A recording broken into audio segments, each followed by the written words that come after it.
Привет, друзья! Сегодня в Германии и Европа сталкиваются с рядом неожиданных решений и важных экономических сигналов. Экономисты предупреждают, что в бюджете Германии образуется значительный дефицит, и теперь канцлер Фридрих Мерц ищет пути стабилизации системы занятости джоб-центра.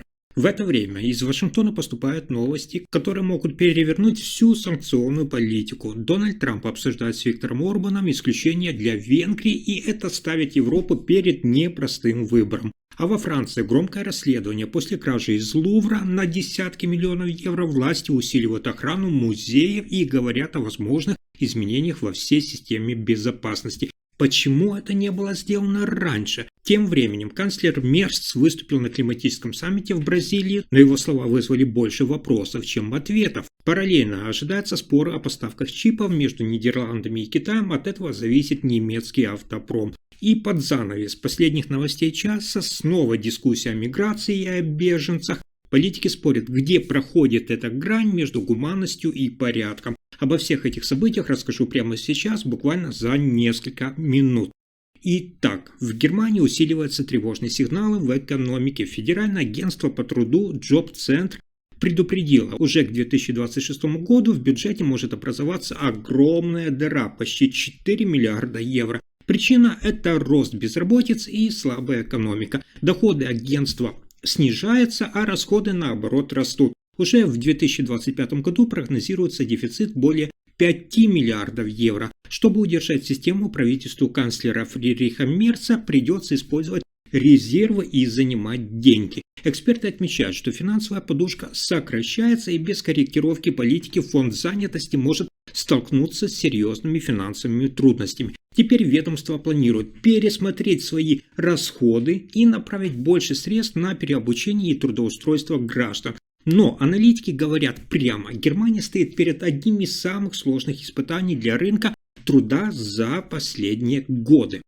Следующая новость одна из самых неожиданных. В Соединенных Штатах Америки президент Дональд Трамп рассматривает возможность скорректировать санкционную политику в энергетическом секторе, что напрямую касается Венгрии. Встреча состоялась в Белом доме, где венгерский премьер-министр Виктор Орбан обсудил с Дональдом Трампом перспективы энергетического сотрудничества в специальном формате. Он аргументировал, внимание, страна без выхода к морю не имеет современных альтернатив для снабжения. Трамп заявил, что изучает этот вопрос и считает ситуацию в Венгрии особой. Цитата: «У нее нет выхода к портам, как у других стран Европы». При этом он подчеркнул, решение еще не принято. Ранее, в октябре, напомню, Вашингтон ужесточил санкции против российской энергетической компании, предусмотрев даже вторичные меры против покупателей российской нефти. Венгрия зависит от нефтепровода «Дружба», проходящего через Украину, и от участка через Хорватию, который пока используется лишь как дополнительный. Орбан отметил, цитата: «Стабильность снабжения – вопрос выживания».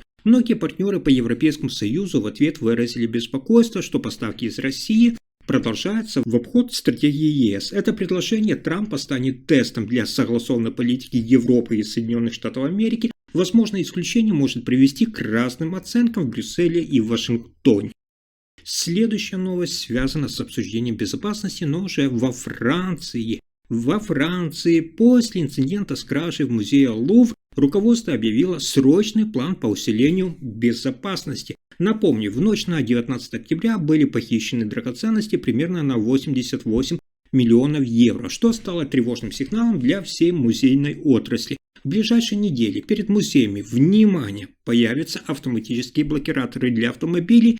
По периметру будут установлено множество новых камер, а внутри усилены патрули полицейских. Представитель музея сообщает также о создании Центра цифровой безопасности и о назначении координатора, которые будут напрямую подчиняться директору музея. По данным французских властей, 4 предполагаемых участников инцидента уже задержаны, однако большая часть похищенных предметов пока не найдена. Несмотря на имеющуюся систему охраны, оценка причин связи очень хрупкая. По версии следствия, в здании не хватило камер в ключевых зонах, а персонал службы безопасности был просто-напросто сокращен. Теперь Лувр явно ставит новую планку, безопасность не остается на автопилоте. Сегодня музеи все чаще сталкиваются с новыми вызовами безопасности, поэтому профилактические меры приобретают особое значение.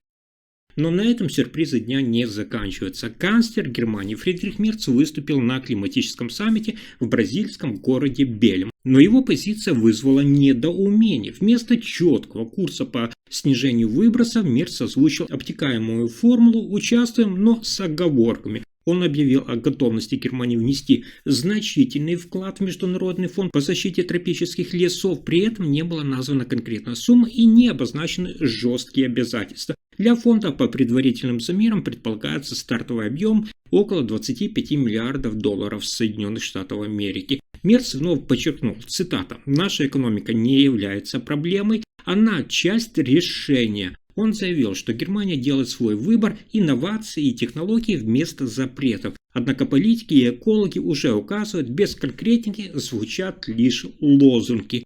Критики отмечают, пока Германия готова ограничиться участием без конкретных обязательств. Таким образом, вместо радикального курса на климатическую трансформацию мы видим осторожную дипломатическую игру, где слова еще не получили конкретного содержания.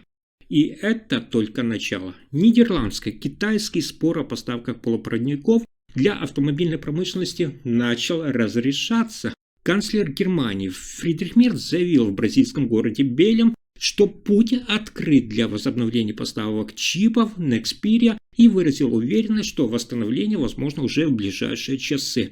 Компания Nexperia становится ключевым звеном в цепочке поставок после того, как нидерландское правительство взяло под контроль предприятие, принадлежащее китайской корпорации. Китай приостановил экспорт. Мерц сообщил, что вел переговоры с премьер-министром Нидерландов Диком Схофом, а также через внешнеполитические каналы с китайской стороной. По словам Схофа, Китай уведомил нидерландскую сторону о готовности разрешить возобновление экспортов чипов Nexperia из китайских фабрик. Он подчеркнул, что хотя скорейшая доставка пока неизвестна, уже получен важный сигнал для Германии и других стран-производителей автомобилей. Совсем недавно на автомобильном рынке Германии обсуждался риск дефицита компонентов для двигателей и электроники. Теперь уже сейчас ситуация берет курс на стабилизацию. Немецкие автозаводы могут вздохнуть с облегчением. Этот поворот демонстрирует цепочка поставок чипов Nexperia и геополитика тесно переплетаются, и страны вынуждены действовать оперативно и согласованно. А дальше еще интереснее. В Германии вновь активизировалась дискуссия вокруг миграционной политики. Поводом стали слова министра иностранных дел Йохана Вадефуля, который во время визита на Ближний Восток заявил, что Германия должна точнее определять, кто действительно нуждается в защите, а кто может воспользоваться другими формами поддержки. Его высказывание вызвало оживленные споры в политических кругах. Министр внутренних дел Александр Домбрин призвал к осторожности в формулировках и подчеркнул, что речь идет о людях, оказавшихся в трудной ситуации, и подход к ним должен быть взвешенным. Канцлер Фридрих Мерц постарался сгладить конфликт, заявив, что Германия продолжит гуманную, но справедливую миграционную политику. По его словам, страна обязана помогать тем, кто действительно нуждается в защите, но при этом должна соблюдать порядок и закон. Эксперты уже отмечают, нынешняя дискуссия показывает, насколько чувствительным остается тема миграции в немецком обществе и как важно политикам подбирать слова, чтобы сохранять доверие граждан и единство правительства. Если информация оказалась полезной, ставьте лайк, подписывайтесь на канал и делитесь видео. Спасибо за просмотр.